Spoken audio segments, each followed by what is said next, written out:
Hey, what's up guys? Nick the Informative Fisherman here.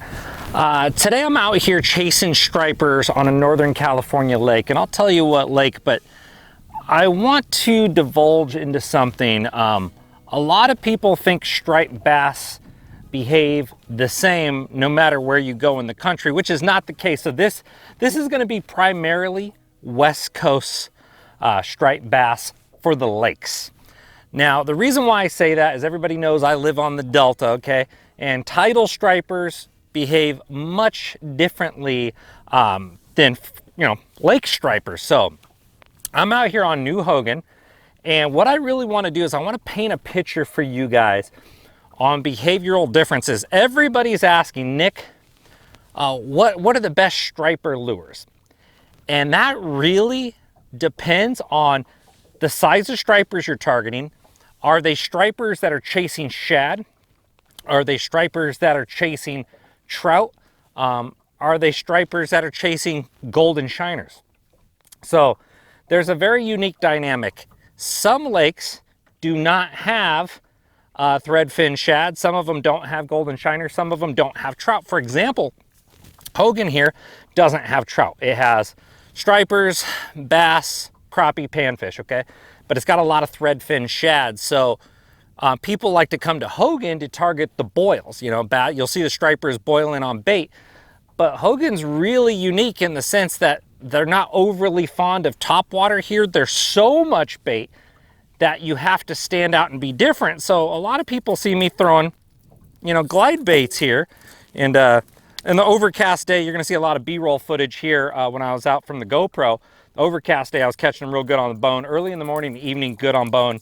Natural during the day. It's very clear here. I probably can see 15 foot deep. So they're very analytical. I missed a bunch earlier by pushing the bone a little too long throughout the day. And the reason why I'm throwing this, you could say, Nick, this looks nothing like a threadfin shad. You're right, it looks nothing like a threadfin shad. But there's so much bait here, normal lures blend in. Yeah, you can throw a jerk bait, and I'll explain why, okay? So jerk baits, swim baits, glide baits, spooks, Alabama rigs, spoons, all great striper lures. Soft plastics, flukes, soft paddle tail, swim bait, Kitex, all that stuff works great, okay? In general. So out here, I'm focusing on stripers eating other stripers. So I'm mimicking a small striper to trigger bigger stripers. Today I've only hooked into about 3. The other day I hooked into about 30. Really depends. I've had some big ones miss. They've been a little bit more analytical today. But so think about that. So if they're targeting shad, typically shad are going to chase after zooplankton, which are microorganisms that feed on phytoplankton, which is plankton, which is algae growth. That blows downwind. So typically downwind coves that go from deeper to shallow or funnel into a creek channel are going to have higher percentage chances of bait hanging around. If you see bait on your fish finder on your graph and you see suspended slashes, suspended marks, not fish holding on the bottom, you're never going to see the fish on the surface on a 2D sonar.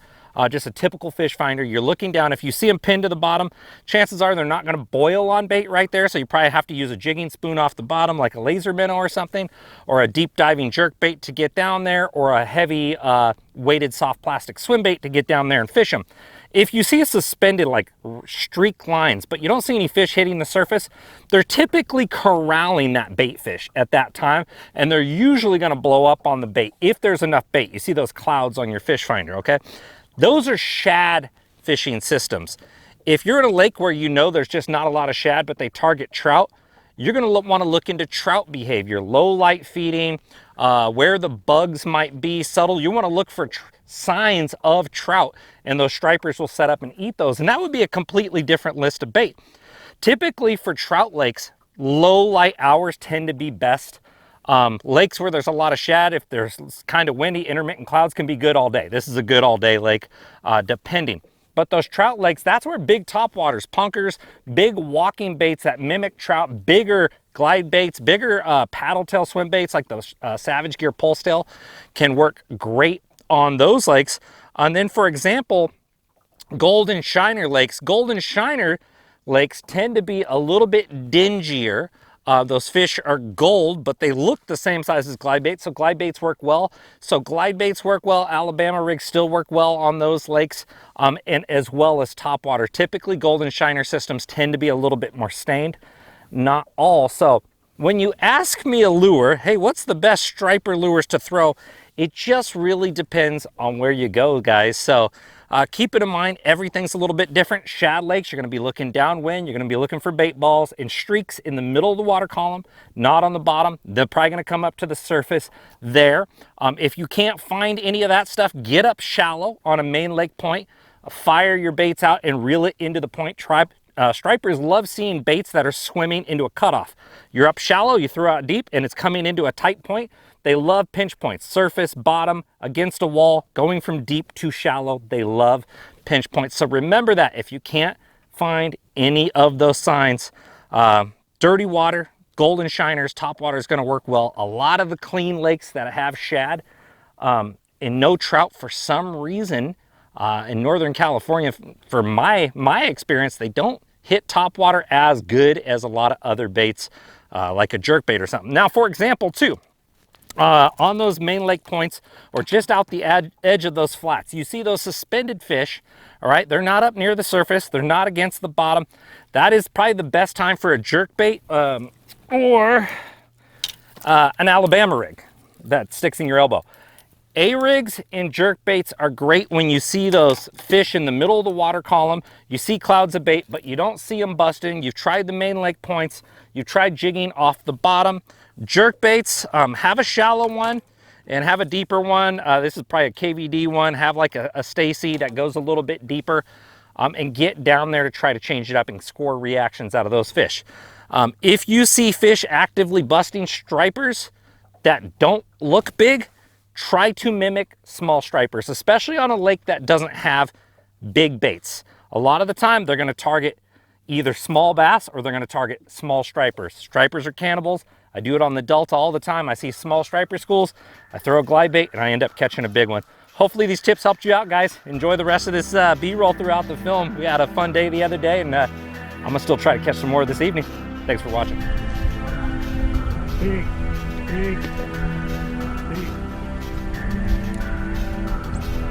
Look at this. So I modify Savage Gear pulse tail shiner to make it into a line through wake bait.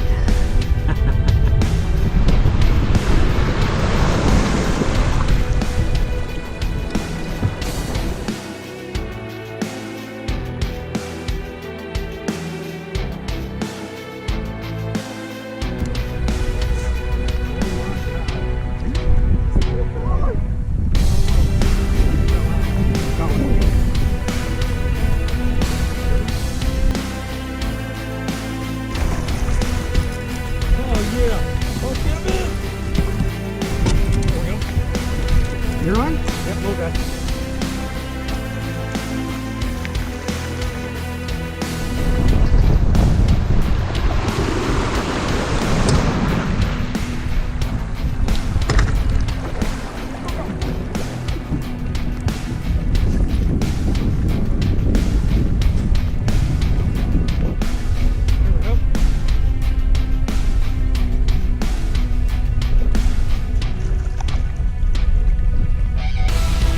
Yeah.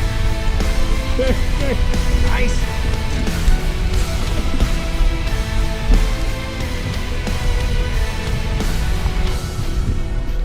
Oh.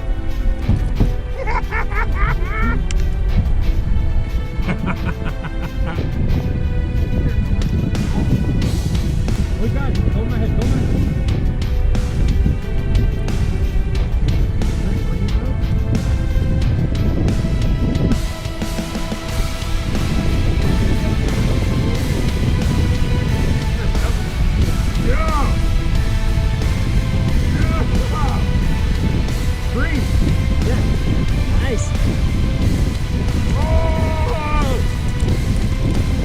Yeah. Look at that. Big old stripers, baby. Boom, baby. Oh, again? Wait, hold on. Did this happen again? Oh my God, bro. God, oh my God, him.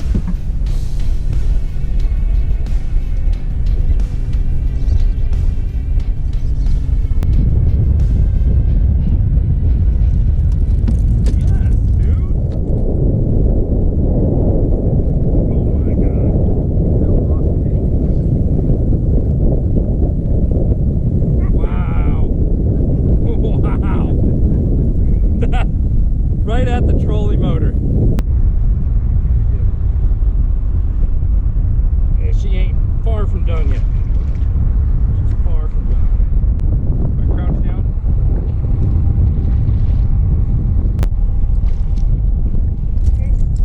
Whoa! Hero or zero? Let me take down my granny buff. Ah! Right at the freaking boat, dude. Ooh. How thick is that? Oh, there's the... Oh my god! That's big. No, I don't think so. What a fight, dude. Careful, it's gonna run.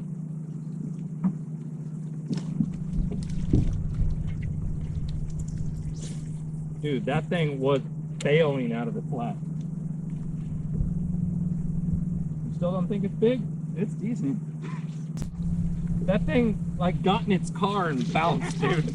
That's a big. Why are you not throwing toward the bank right now? Made me scared, bro. Dude, his burnout marks are probably got people pissed. The rest of the bass are coming out complaining. Calling the HOA right now. You're not gonna believe what this striped bass did. Dude, that was wild, huh? He ate a fish and did a burnout across 15 front yards. He walked like 15 feet on top of the water. Dude, he was walking 15, 20 feet easy. I don't know if the GoPro got that, but that was incredible.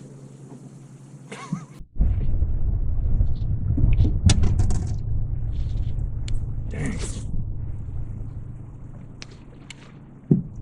Got him hold ultra tight so he doesn't get you. Boy, walk it up, walk it up. Crouch down there. Look at that thing. Show the people. Yes, sir. Show the people. That's a good one. That's a good one. Hell yeah. Let's get it released.